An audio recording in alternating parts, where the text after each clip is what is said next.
me? Walaikum assalam. Yes, I can. Can you hear me? Yes, I can. Thank you. I hear you well, loud and well. Okay, good. Good. I would like to introduce you in few words, and after I give you your, I would like just you introduce your topics, and after I give you the way to speak. Okay? Okay, sure. Thank the way you. to start. I would just ask you, please, I have to do the translation, so if you kindly give me the way to take some notes, so if you kindly can speak a little bit slowly, in this I can do appropriately translation after, if you kindly give me this, please. I will appreciate it after, thank you. Okay. Ok, quindi abbiamo con noi la signora Kimball, lei è una sorella americana che vive in Malesia e oggi è qui per presentare il suo libro. Lei ha scritto un libro intitolato Sheikh Ahmadou Bamba, Peacemaker of Our Time, cioè praticamente Sheikh Ahmadou Bamba, un fattore di pace, cioè comunque qualcosa che ti rinnova il battito nel cuore nei nostri tempi, quindi un aiuto al cuore e all'anima di noi convertiti all'Islam e Mouride. Quindi io le do adesso la parola e lei ci parlerà appunto della sua conversione, del suo percorso per scrivere per arrivare a scrivere il libro e del suo percorso nella Mouridia. So, you're welcome, Mrs. Kimball, you can start as you, Bismillah. Thank you very much. A'udhu billahi minash shaitanir rajim. Bismillahir rahmanir rahim. Assalamu alaikum. I'm very glad to be here with all of you. I'm going to discuss how I came to write my book, Sheikh Ahmadou Bamba, A Peacemaker for Our Time, and my encounter with the Mouride Sheikh who inspired me to write the book. So how did I, in the first place, come to know about Sheikh Ahmadou Bamba, otherwise known as Serene Touba, Master of Touba, Khadimou-Rassoul, servant of the Prophet.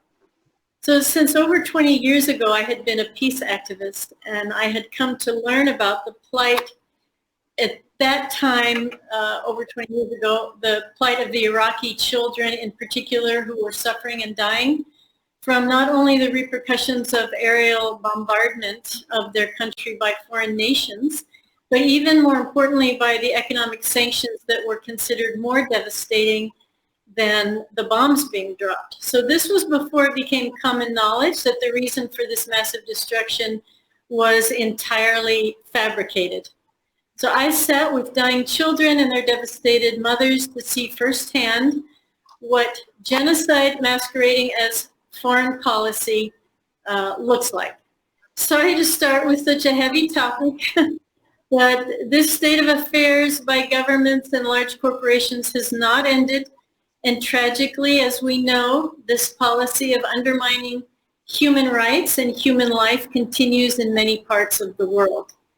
So these are the kind of issues that Sheikh Ahmadou Bamba also faced. So why I was interested in Sheikh Ahmadou Bamba? Well, I had never heard of Sheikh Ahmadou Bamba, but I met Sheikh Abdullahi J. in Santa Barbara, California. Soon after, I returned from an aid trip to Iraq with 80 other seasoned activists and religious leaders. I'm speaking slowly now. I remembered I need to speak slowly.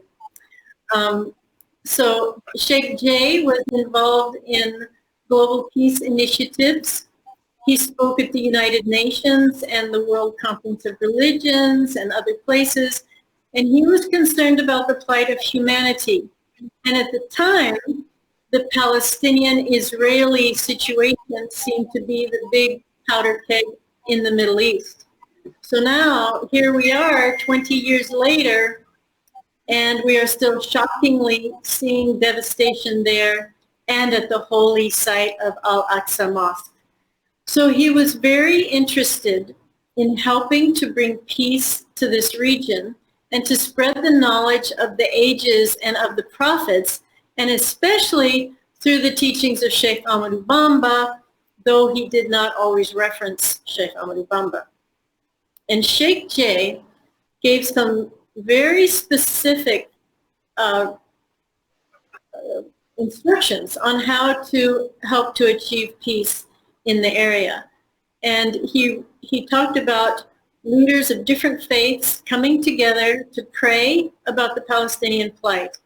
And he believed that this would bring an opening to remedy the situation, because people had not been able to help solve this situation. And he said, we have to have God help to bring a solution. So jumping briefly to what Sheikh J explained to me about the life of Sheikh Ahmadou Bamba and what Serene Touba endured and experienced to uphold the truth and help uplift his compatriots in Senegal. Sheikh J described how Serene Touba was committed to nonviolence. And I was deeply interested because I was studying the teachings of Martin Luther King, who was inspired by Gandhi, who both were inspired by their respective holy scriptures, the Bible and the Bhagavad Gita. And here was Sheikh Ahmadou Bamba inspired by the Quran. Sheikh Ahmadou Bamba's nonviolent philosophy, inspired by the Quran and the life of the Prophet Muhammad, peace and blessings be upon him, echoes the conviction of Martin Luther King and Gandhi regarding the revolutionary power of nonviolence. So Gandhi's approach was directly influenced Martin Luther King Jr., who argued that the Gandhian philosophy of nonviolence was the only morally and practically sound method open to oppressed people in their struggle for freedom. So I thought it was amazing and previously not known to me that there was such a nonviolent warrior in Islam, and how Sheikh Ahmadou Bamba himself made comments about his commitment to nonviolence in his life. So though Islam has great humanitarian heroes, usually there was violence involved, and I don't denounce that, but thought there was a need to see that Islam has a great nonviolent tradition as well, when most people really cannot find this easily within the Islamic context. So that's partly why I subtitled the book, A Peacemaker for Our Time. I learned a lot from Sheikh Abdullahi J. as we hosted him in Santa Barbara, California on numerous occasions over several years. We organized events, television interviews, university lectures, and we even recorded a CD of his chants. So I have to say that much of what I learned from him about Sheikh Ahmadou Bamba was on a very profound level. Additionally, I had collected a lot of information, booklets, pamphlets, and documents from Sheikh J. But in order to write a book, I set out to do much research to make sure I could back up all these claims about Sheikh Ahmadou Bamba. So I asked, is it even possible that all I hear about Sheikh Ahmadou Bamba is true? Though of course I believe Sheikh J, I had to find out for myself as a scholar if all I had heard was really true. As amazing and fantastical as it is. So Sheikh Abdullahi J passed away, and I set out on a more than decade-long journey to find the facts and write out the story of Serene Touba. So The life of Sheikh Ahmadou Bamba is so filled with adventures, plots, intrigue, assassination attempts on his life, overwhelming challenges, seemingly insurmountable, yet throughout it all, he maintained his faith. He kept writing and guiding people to the truth and to overcome their dire situation in the face of imperialist and other forms of domination, aggression, and oppression. Nothing fazed Sheikh Ahmadou Bamba. No challenge was too big for him to surmount. Like prophets being given overwhelming trials and tribulations that we normal people don't usually encounter. Serene Touba stood strong, knowing God would grant him success and victory in the end. And I will repeat that because this is important. Serene Touba knew that God would grant him success and victory in the end, and that God rewards the righteous, no matter the trials that lead up to the victory, like in the early history of the Prophet Muhammad, peace and blessings be upon him. So not only did Khadimou-Rassoul overcome challenges, but he achieved what he set out to achieve, and that was to establish schools, mosques, and even a city. So what saint has been able to establish a bustling city? Serene Touba wanted to replicate the sense of what the prophets all set out to do in the service of God. That was to fulfill the prayer of Abraham, for example, in establishing Mecca. When Sheikh Ahmadou Bamba was inspired to erect a sacred city, he also supplicated to God the prayer of Abraham, make this city one of peace and security, from the Quran, chapter 14, verse 35. And as you know, Sheikh Ahmadou Bamba... Oh, okay. No, I can hear you well. There's a problem with the... Sorry. Okay. Have you always not been able to hear? Yeah, give me a second. Give me.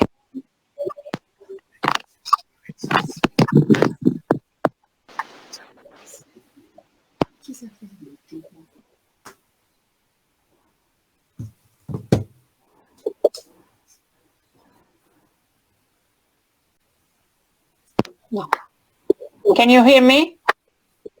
Yes, I can hear you well. Good, good. Now I hear you again. Sorry, I had no, I don't know what happened. Okay, so okay. Yeah. Okay, so Bamba said the prayer of Abraham, make this city one of peace and security. And as you know, he wrote the qasida about establishing the sacred city.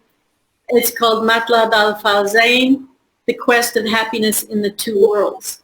So Bamba wanted Touba to be pure and asked God to rank the blessed city of Touba among the places of education, of knowledge, and of compliance with orthodoxy.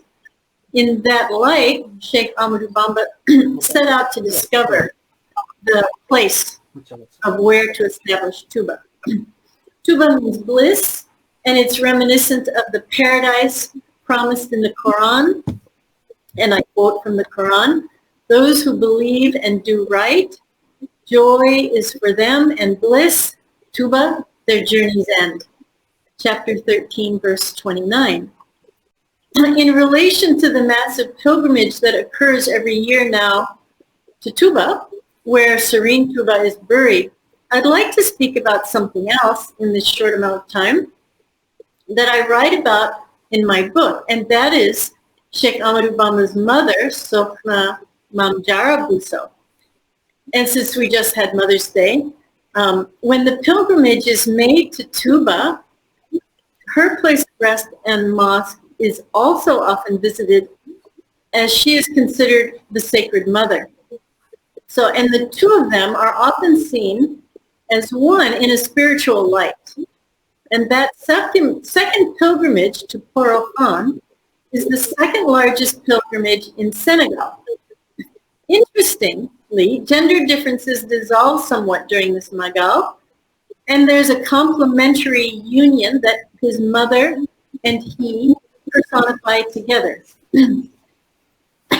Sorry. In his beautiful Sida, Sindidi, Serene Touba asked for protection for all believers and also specifically for his mother when he says, Sorry. protect me, mother, and bestow benevolence upon us, O God. What else? Sorry. Who is speaking? Hello?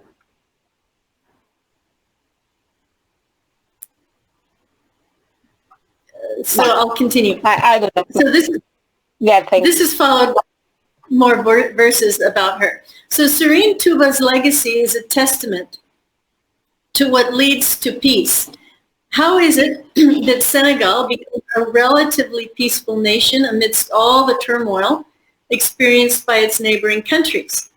Senegal is surely not without problems, especially economic woes, but there is a jewel there, and it's in the legacy of the spiritual teachers, not just Serene Touba, but also the Tijaniya leaders like Ibrahim Niasse and others who maintain a brotherhood compatible with God's revelation of being the sustainer of all humanity, no matter what the religion or spiritual order. So I felt very motivated to present this message that was renewed by Khadimou-Rassoul for people in the West and everywhere to know about. I knew I could not make great claims regarding Sheikh Ahmadou Bamba without sufficient knowledge, and I indeed was able to find the supporting evidence. And it's all there to see, even amongst the colonial archives relating to Sheikh Ahmadou Bamba's life. So I'm almost done here. In my book, I give background information of how Islam came to Africa, to West Africa. I give some historical perspective of Senegal at the time of Serene Touba's birth, when the French colonialist Louis Faidherbe came with the intention to change the face of Senegal, to pave the way for the French civilizing mission, and to transform Senegalese into little French men and women, to eliminate Quran schools, etc. But Serene Touba had a different idea and very quietly inspired his followers to start schools and mosques and to not only learn religious knowledge and science, but in particular, he also stated that the purification of the soul was of the utmost importance, and that if people were not interested in this, they could leave and find religious leaders and knowledge elsewhere, with many other teachers of the time. So fulfilling his vision, he became a renewer of the faith. So I discuss Tasawwuf, Sufism, or the spiritual path in my book, his many struggles in exile, and the glorious coronation of his mission in Mauritania before he returned to Senegal, and the subsequent development of the sacred city of Touba, and how his imprint on Senegal maintains a living presence of his legacy and calls people to unity. So I encourage you all in the Ansar Italie to continue what you're doing to welcome people to this knowledge and to provide a welcoming space, both visually, socially, and spiritually, that will give a positive and warm impression for people of this fantastic legacy that we share with one of the great renewers of the message of Islam, of universal truth through the ages. So I will leave you with some verses from the Quran which embody this message of unity. God says, O you apostles, partake of the good things of life and do righteous deeds. Verily, I have full knowledge of all that you do. And verily, the community of yours is one single community. And here God is referring to all of humanity, not just Muslims. And God says, since I am the sustainer of you all, remain then conscious of me. Chapter 23, verses 51 to 52. God is one. Alhamdulillah Rabbil Alameen. Thank you.